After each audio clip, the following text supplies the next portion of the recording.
네, 방금 대법원 전원 합의체가 이재명 전 더불어민주당 대표에 대한 공직선거법 사건에 대해서 유죄 취지로 사건을 파기환송했습니다. 서울고법에서 다시 재판을 하게 된 겁니다. 내용을 요약하면요, 이 전 대표의 김문기 관련 발언, 그중에 골프 발언은 김문기와 골프를 치지 않았다는 의미로 해석이 되고 허위 사실에 해당한다면서 2심 판단에 문제가 있다고 봤습니다. 그리고 백현동 발언 내용이 두 가지인데 혁신도시법 의무조항에 근거해서 압박을 했고 어쩔 수 없이 용도 변경을 해줬다. 그리고 그 과정에서 직무유기를 문제 삼겠다는 협박을 받았다. 이 두 가지인데 두 가지 허위 사실을 공표했다면서 2심이 무죄 선고한 건 잘못됐다고 판단을 했습니다. 네. 일부 소수 의견이 존재를 했는데 어쨌든 파기가 됐기 때문에 서울고등법원에서 다시 파기환송심을 진행하게 됩니다. 네, 지금 우선 그러면은 지금 쟁점이 두 가지였는데 하나씩 살펴보도록 하겠습니다. 우선 고 김문기 성남도시개발공사 개발 1차전과 관련된 허위사실 공표. 이 전 대표가 몰랐다 이렇게 이야기한 거였는데 대법원에서는 아니다, 알 수 있었다라고 지금 판단을 한 거죠.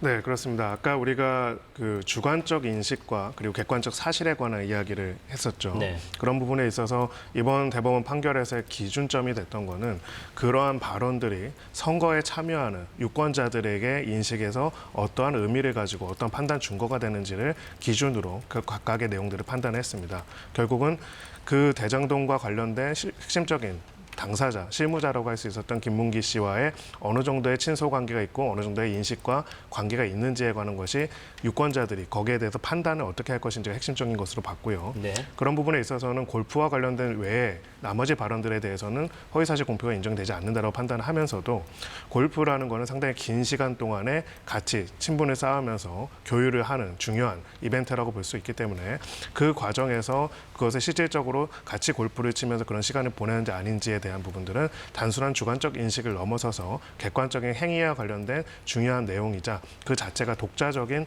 별도의 객관적 사실에 관한 판단 혹은 진술이라고 판단했습니다. 그런 네. 부분에 있어가지고는 결론적으로 이 과정에서 골프를 쳤다, 치지 않았다 혹은 그거에 대한 내용들은 명확하게 주관적 인식을 넘어서 객관적 사실에 관한 진술이고 또 그것을 더 나아가서는 선거 과정에서 고 김문기 씨와의 이재명 후보와의 관계와 관련된 부분들을 판단하는 데 중요한 자료가 되는 거기 때문에 허위사실 공표에 해당한다라고 판단을 내렸습니다. 네, 그렇군요. 자, 허위사실 공표가 맞다라고 지금 대법원이 결정한 내용을 설명해 주셨고, 자, 또 한 가지가 있었습니다. 백현동 관련돼서 허위사실.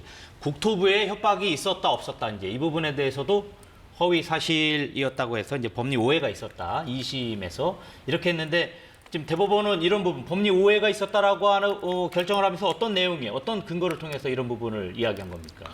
네. 기본적으로는 굉장히 자세하게 개별적 사실관계와 그 사실관계에 대해서 판단한 경과, 근거에 대해서 이야기를 했습니다. 즉, 두 가지를 기준으로 판단했다 보시면 됩니다. 한쪽에서는 공직선거법상 허위사실 공표로 인한 처벌을 하는 이유는 유권자들이 어떠한 내용들을 판단하는 과정에 있어서 표현의 자유를 넘어서서 유권자의 판단에 혼동을 저지를 수 있는 그런 부분들을 처벌하기 위해서 만들어진 법률이다라는 것들을 이야기를 했고요. 네. 다른 한쪽에서는 그런 부분에 있어가지고 이 사건에서 나타났던 객관적인 사실관계 하나하나가 단순하게 표현적인 수위를 넘어서서 그 과정에 있어서의 객관적인 사실관계에 대한 유권자의 판단의 준거와 인지에 있어서 어떤 영향을 미치는지를 근거로 판단해야 한다. 이렇게 판단을 내렸습니다. 이런 전제를 기준으로 해서요. 두 번째는 이제 이러한 전제로 봤을 때는 결국은 백현동 개발 과정에서 용적률 상향이라는 어떤 의사결정을 한 이유가 행정적인 의사결정을 한 이유가 당시에 국토부의 직무유기 고발 혹은 그런 압박 때문에 고발하겠다라고 하는 압박이나 이런 것 때문에 했다라는 이야기는 결국은 당시의 행정적인 의사결정 과정에 있어서의 그 배경과 근거에 대한 내용으로서 단순하게 과장돼서 표현했다는 것을 떠나가지고 구체적인 사실관계에 대한 그 당시의 행정 공직자로서의 의사결정에 관한 객관적 사실에 대한 진술이고 그럼에도 불구하고 그 내용에 대한 객관적인 내용들을 봤을 때 직무유기로 고발을 한다거나 한다는 국차적인 자료들이 없다는 점을 봤을 때는 유권자들의 선택에 영향을 미칠 수 있는 허위사실 공표로 볼 수 있다라고 대법원은 판단했습니다. 네, 그렇군요.